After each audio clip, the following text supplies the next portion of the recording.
हमारे जो इसरो से निकले हुए वैज्ञानिक हैं उन्होंने इस कंपनी की शुरुआत की थी। एरोस्पेस और डिफेंस का कारोबार करने वाली one of the best company है और बहुत टॉप क्लास प्रमोटर है और गजब का एक्सपीरियंस है। तो पहली चीज ये। दूसरी चीज, जिस वजह से आज ये पिक ऑफ द ईयर अचानक हुआ, नहीं तो आमतौर पर दूसरी तारीख को ही होना चाहिए, इसकी वजह कल हुआ एक बड़ा डेवलपमेंट। कल सरकार ने ग्रीन हाइड्रो एनर्जी की पॉलिसी मिशन उन्होंने अनाउंस किया 19,000 करोड़ का ग्रीन हाइड्रो मिशन। अब 19,000 करोड़ का तो ये तो पहला है। अब आगे आगे इसमें देखिए बहुत बड़ा अमाउंट आएगा और ये जो ग्रीन हाइड्रो मिशन है ये इस कंपनी के लिए एक और बड़ा मौका खोलता है। एरोस्पेस और साथ ही साथ डिफेंस, इन दो के दम पर तो कंपनी के पास जबरदस्त बिजनेस है ही, लेकिन ये ग्रीन एनर्जी वाला जो मिशन है, ग्रीन हाइड्रो वाला, ये गजब का मौका खोलता है। कैसे? आप देखिए दुनिया भर में कंपनियां ESG कंप्लायंट हो रही है आज के लिए, एनवायरमेंट, सोशल और ग्रीन, ये गवर्नेंस, इन तीनों को मिलाकर ESG कंपनियां, कंप्लायंट कंपनियों की बहुत वैल्यू बढ़ रही है और इन कंपनियों को सस्ता फाइनेंस मिलता है और साथ ही पूरे ग्लोबली सपोर्ट मिलता है। तो जहां हम ग्रीन हाइड्रोजन पर जा रहे हैं, जो भी ग्रीन हाइड्रोजन की तरफ बढ़ेगा उनको बड़ा ग्लोबल सपोर्ट मिलता हुआ दिखेगा, पहली चीज।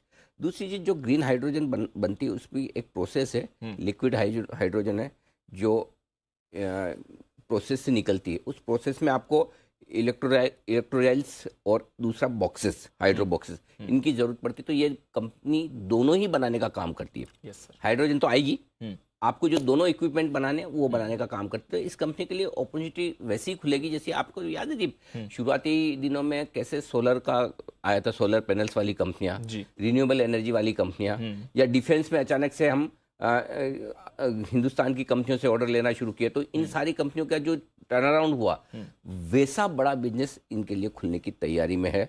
और लिक्विड हाइड्रोजन से ये जो पूरी प्रोसेस में जो दो इक्विपमेंट लगते हैं, दोनों MTR टेक बनाता है। ये तीसरी चीज, ये तो चलो पूरी सबके लिए अपॉर्चुनिटी है, कंपनी के लिए क्या खास है फिर? ये बड़ा मौका लेने की तैयारी में ब्लूम एनर्जी, इस कंपनी का नाम अगर आपने नहीं सुना तो गूगल करिएगा। दुनिया में टॉप मोस्ट कंपनी है ग्रीन हाइड्रो के मामले में, ठीक है, और टेक्नोलॉजी और इनोवेशंस के मामले में MTR का अभी इस वक्त 50% रेवेन्यू ब्लूम से आता है। हाँ, तो वो कंपनी ऑलरेडी स्टेब्लिश्ड है इस स्पेस में, दुनिया की टॉप कंपनी है जिसका 50% रेवेन्यू MTR ऑलरेडी, इनका सबसे बड़ा क्लाइंट यही है। सो इनोवेशन है, चीपेस्ट है, मतलब, और नासा की सबसे प्रीफर्ड पार्टनर है ब्लूम एनर्जी, आप सोचिए। सो आई थिंक ग्लोबली भी एकदम सेट है। अब आइए जिसकी वजह से स्टॉक में और बढ़िया एक्शन हो सकता है। अभी भी वैल्यूएशन के लिहाज से सस्ता है, दूसरी कंपनियों के कंपैरिजन में करें, आज 50 से 60 के मल्टीपल पर ट्रेड करने वाली इस तरह की कंपनियां आसानी से मिलती है। तो मेरे ख्याल से 40 के मल्टीपल, 50 मल्टीपल पर अभी जो है वो बहुत महंगा नहीं है। दूसरी चीज ये कि अभी 1300 करोड़ की ऑर्डर बुक है। दीप, अगर ये ग्रीन हाइड्रोजन में प्रॉपर तरीके से एग्जीक्यूशन किया तो ये ऑर्डर बुक इनकी 7 से 8 गुना भी हो जाए तो बड़ी बात नहीं। 7 से 8 गुना बहुत बहुत बड़ा, 10 साल का ये मान के चले, लेकिन आराम से ये हो सकता है। और जो काम इंडिया में डिफेंस और एरोस्पेस में हुआ है, वो काम ग्रीन हाइड्रोजन में अगर ये कंपनी कर लेती है, जो कि करेगी मुझे लगता है, और हर एक तरह से इस कंपनी में परफेक्ट है। कहीं कोई मतलब आप ढूंढने जाएंगे तो नेगेटिव नहीं मिलेगा। अब खाली एक ही चीज देखनी कि एग्जीक्यूशन कितना जल्दी और कितना फास्ट होता है, कितना बढ़िया होता है। सरकार ये जो पूरा मिशन है इसको कितना जल्दी से इंप्लीमेंट करती है। आपको पेशेंस रखना है। इसमें प्राइस टारगेट के बजाय टाइम टारगेट दूंगा। Okay, time target. हाँ, इस स्टॉक को 5 साल के लिए लेके छोड़ दीजिए। ओके, टाइम टारगेट रखिए, 5 साल के लिए भूल जाइए। फिर भी जिसको प्राइस टारगेट चाहिए, पहला मिनिमम 2,500 जो इसका ऑलरेडी पुराना हाईएस्ट भाव गया है, 2,500, और उसके अलावा आप एक 3,000 का, ये दो छोटे टारगेट रखिए। 4,000 से 5,000 के लेवल आराम से आपके 3, 4, 5 साल में आ सकते हैं। 5 साल का ड्यूरेशन रखिए, 5 साल के लिए मिनिमम होल्ड रखिए।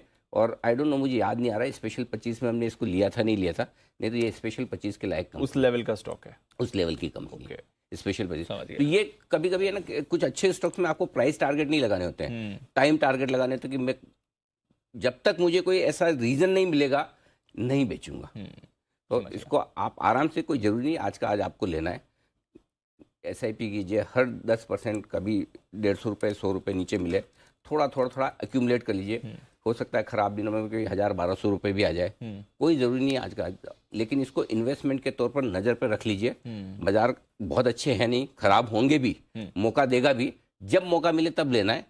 इन्वेस्टमेंट के लिहाज से 5 साल के लिए, और 5 साल के लिए जब लेना हो तो आपको पता है 5 साल में बाजार कई बार ऊपर जाएगा, कई बार नीचे आएगा, तो मौके देगा। हाँ, तो ऐसा नहीं कि आज का आज कूद लेना है, आराम से लीजिए, लेकिन बहुत top class company, top class promoter. समझ गया सर। एमटार technologies, okay. तो खास पिक अनिल जी की तरफ से। टाइम वाइज अगर आप ले तो 5 साल के लिए होल्ड करिए, परेशानी नहीं है, और over a period of time आपको जबरदस्त रिटर्न दिखाएगा। 2,500, 3,000, 4,000 और इवेंचुअली 5,000 का बड़ा टारगेट। चलिए, एमटार पर है हमारी नजर, बट अनिल जी एक बार बाजार पर भी नजर डाल देते हैं, क्योंकि रेट सेटल हो गए सर, और डाउ फ्यूचर्स को पूरी तरह नकारते हुए 60 पॉइंट ऊपर निफ्टी 18,100 के लेवल पर खुल रहा है, 114 पॉइंट ऊपर बैंक निफ्टी 43,075 के लेवल पर खुल रहा है। क्या करना है सर? 18,100 ही मेक और ब्रेक लेवल है ऊपर, तो मेरे हिसाब से 1 पॉइंट ऊपर खुल रहा है।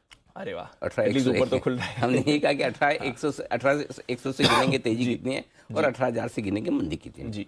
तो हम थोड़ा सा इंतजार कर लेते, यहाँ पर ऊपर आता है 18,125, 18,200 की रेंज में, वहाँ धीरे धीरे आपकी पुरानी पोजीशन हल्की कीजिए। ओवरसोल्ड मार्केट है इसलिए ऊपर खुल रहे हैं, और ये ऊपर खुल रहे तो यहाँ पर हल्का फुल्का आप ऊपर के लेवल पे आके आता है, थोड़ा थोड़ा आप पोजीशन रिड्यूस कर सकते हैं। नीचे आए तो लेने का ध्यान रखेंगे, तो गैप से खुलने के बाद खरीदने के बजाय ऊपर आने पर हल्का करने का सोचिए। बैंक निफ्टी 43,000 में एक और ब्रेक लेवल है, 75 पॉइंट ऊपर खुल रहा है आपके लिए। 43,200, 43,375 की रेंज में आने पर वहाँ पर आपको पोजीशन हल्की करनी है। नीचे 42,850, 42,900 के आसपास 950 की रेंज में आएगा, तो वहाँ खरीदने का सोचेंगे। तो जहाँ खुल रहा है वहाँ वेट एंड वॉच, थोड़ा इंतजार करें।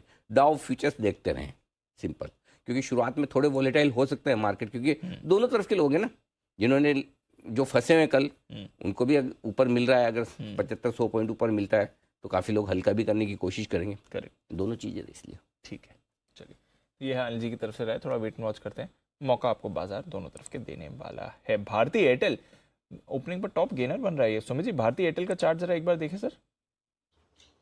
भारतीय एयरटेल में मेरे को लग रहा है कि डिप्स में खरीदारी करना चाहिए, एग्जिस्टिंग पोजीशंस होल्ड रख के चलना चाहिए। भारतीय एयरटेल पिछले 5-7 दिनों से थोड़ा सा साइडवेज मूव दिखा रहा है, लेकिन स्टॉक यहां से ऊपर का मूव दिखाने को तैयार है। 825 के बाद स्टॉक के अंदर मोमेंटम और बने।